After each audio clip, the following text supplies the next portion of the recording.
Bismillahirrahmanirrahim. Allah'ın rahmeti, bereketi, mağfireti, hidayeti üzerinize olsun. Rabbim beden sağlığı, ruh sağlığı, akıl sağlığı ihsan eylesin. Cenab-ı Hak Şafi ismi şerifi hürmetine tüm hastalarımıza şifalıklar ihsan eylesin. Değerli kardeşlerimiz, yoğun bir program geçiriyoruz. Burada bugün inşallah 50 kardeşimize, engelli kardeşimize tekerlekli sandalye ikram ediyoruz.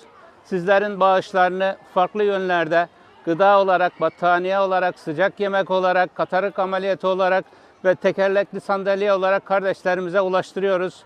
Cenab-ı Hak sizleri her türlü kaza, bela, musibetlerden muhafaza eylesin.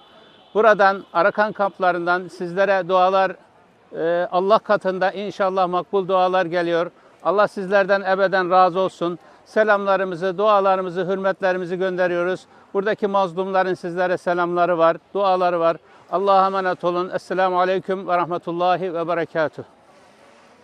আসসালামু আলাইকুম। আমার নাম রিয়া মুনি। আমি স্কুলে পড়াশোনা করি। আমি 1-এ পড়ি।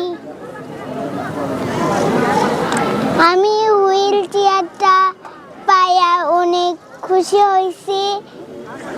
আমাকে যেই মানুষ হুইল চেয়ারটা দিছে তার জন্য আমি দোয়া করি।